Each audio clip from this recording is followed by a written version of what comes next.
Welcome back. I'm meteorologist Jake Doris here with your weather headlines. We're looking at more precipitation on the way in our neighborhoods, with temperatures still a bit above average today, as we'll be starting a cooling trend as we head later into the week this week. But let's talk some rain reports over the weekend, Saturday and Sunday, because we saw quite a bit of it, especially our southern neighborhoods in Hillsdale County. Look at this. Both Hillsdale and Jonesville at around 3/4 of an inch of rain over those 2 days.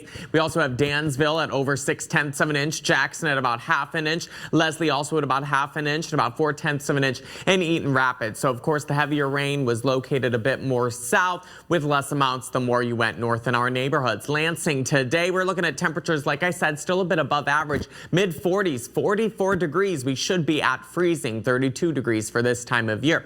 Winds are a bit breezy from the west, sustained at about 13 miles per hour, as we're starting to see the rain and snow from this morning move off to the east. This afternoon will be in a bit of a break with mostly cloudy skies, and then overnight tonight, that's when we're going to be seeing the next round of precipitation. Let's break it down here on our satellite and radar. So this morning, there's that leftovers of the system from the weekend, bringing us some rain and mix this morning. But again, all the way moving off to the east. As we head to about 11 a.m. this morning, we're looking at mostly cloudy skies and looking to stay dry through the afternoon. We're going to start to see our next low pressure system move towards the Great Lakes region. With it, we're going to be warming just a bit. We're going to keep those temperatures above average, and that's what's going to help with rain, because we're going to start with the precipitation type of rain right now, looking at around 2 a.m. Then we'll start to see some mixing once we get later into those overnight hours, as we'll cool a bit closer to freezing. That's also when that low pressure system is going to start to track a little off to the east, allowing for some cold air advection, or the transfer of cooler air into our neighborhoods, allowing to switch that precipitation type over. Once we see that, we could also see some accumulations with this. We'll get to that in a minute, but right now we're looking at mostly snow now at 10 a.m. on Tuesday,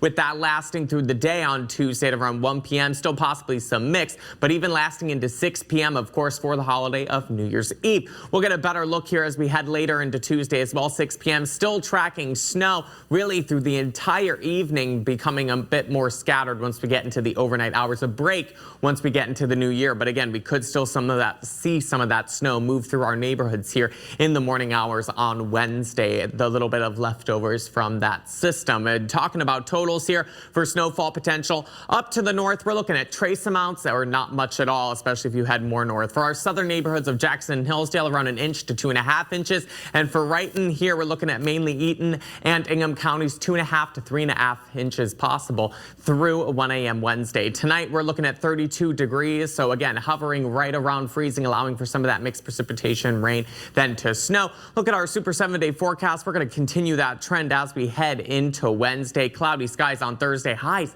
below average in the mid to lower 20s through Friday. This weekend right now looks to stay dry, but below average temps.